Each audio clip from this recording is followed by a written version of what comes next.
ఓం శ్రీమాత్రే నమః.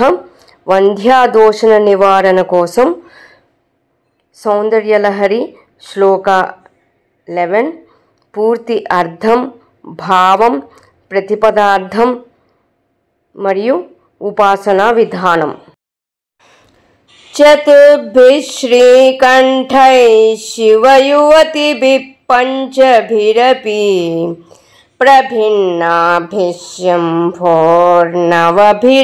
మూల ప్రకృతిభిః చతుశ్చత్వారింశత్ వసుదలకరాశ్రత్రివలయ త్రిరేఖాభిः సార్ధం తవ శరణకోణాః పరిణతాః. ప్రతిపదార్థ తాత్పర్యము. చతుర్భిః నలుగురైన, శ్రీకంఠై శివుల చేతను, శంభో ప్రభిన్నాభి శివుని కంటే వేరైన, పంచభిరపి ఐదుగురైన, శివయువతిభి శివశక్తులతోడను, నవభి 9 అయిన, మూల ప్రకృతిభి అపి మూల కారణముల చేతను, తవ నీ యొక్క, శరణ నిలయమగు శ్రీచక్రము యొక్క, కోణాః కోణములు, వసుదల 8 దళముల చేతను, కళాశ్ర 16 దళముల చేతను, త్రివలయ 3 మేఖలల చేతను, త్రిరేకాభి సార్ధం 3 భూపురరేఖలతోడను, పరిణతాః పరిణామమును పొందినవై, చతుశ్చత్వారింశత్ 44 అగుచున్నవి. భావం.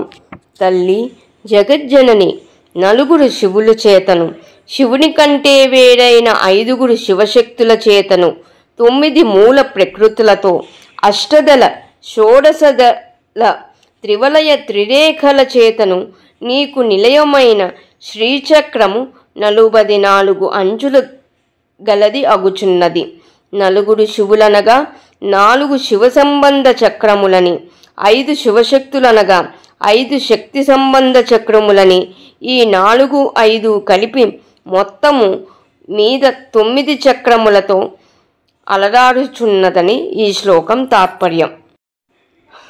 అమ్మవారికి నిలయము, అమ్మవారితో అభేదము అయిన శ్రీచక్రము యొక్క వర్ణనము సంకేత పదములతో ఈ శ్లోకమునందు సంపూర్ణముగా కలదు. శ్రీచక్రమునే శ్రీ యంత్రము అని కూడా అందురు. 4 శివచక్రములు, 5 శక్తి చక్రములతోనూ, అష్టదళ 16 దళములతోనూ, త్రివల త్రిరేఖలతోనూ అత్యంత శోభాయమానముగా, అత్యంత సౌష్ఠవ రీతిలో బ్రహ్మాండ పిండాండ సృష్టి ప్రళయ విజ్ఞాన సమస్త రహస్యములను సంకేతపూర్వకముగా పొందుపరచబడిన యంత్రరాజమే శ్రీచక్రము.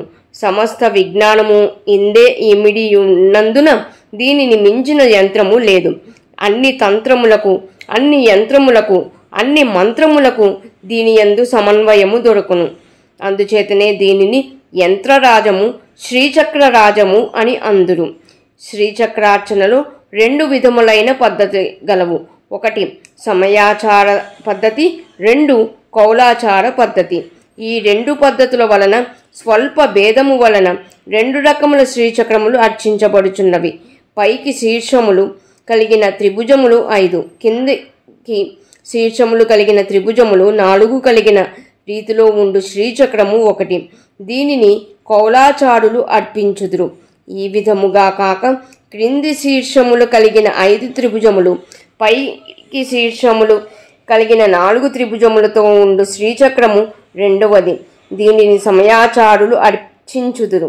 సమయాచారులు అర్చించిన శ్రీచక్రమును సృష్టి క్రమ చక్రమగును.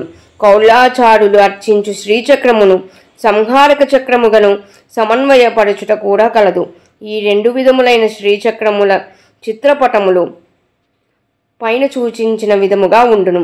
కౌలాచార మార్గంలో ప్రస్తుత కలియుగమునకు నిర్దేశింపబడని కొన్ని ప్రతిబంధకములైన అనుష్ఠాన ఉపచార విధానములుండుటచే ఆ మార్గమును మాంత్రికులు, కాపాలికులు తామస రజోగుణ లక్షణములు గల వారు మాత్రమే ఆరాధించుటకు ఇష్టపడుదురు. సత్వగుణ సంపన్నులైన వారు సమయాచారులు అర్చించు సృష్టిక్రమ సమన్వితమైన శ్రీచక్రమనే అర్చించుటకు ఇష్టపడుదురు. ప్రస్తుతము ఈ సమయాచార సృష్టిక్రమ సమన్వితమైన శ్రీచక్రమునకే వివరము తెలుపబడింది. ఉపాసనా విధానం. ఈ యంత్రాన్ని బంగారు రేకుపై వేయించి అత్యంత నిష్ఠతో 81 రోజులు దీక్షగా ఆరాధించాలి. ఈ 11వ శ్లోకాన్ని బీజాక్షరయుతంగా రోజుకు 1000 సార్లు జపించాలి. ప్రతిరోజు పూజలో బెల్లంతో చేసిన పాయసాన్ని నైవేద్యంగా ఉంచాలి. దీక్షానంతరం బీజాక్షర సహిత లిఖిత యంత్రాన్ని రక్షరేకుగా ధరించాలి. వెన్నను జప విధానంగా స్త్రీలు అభిమంత్రించి తిన్నట్లయితే గొడ్రాలితనం తొలగిపోతుంది.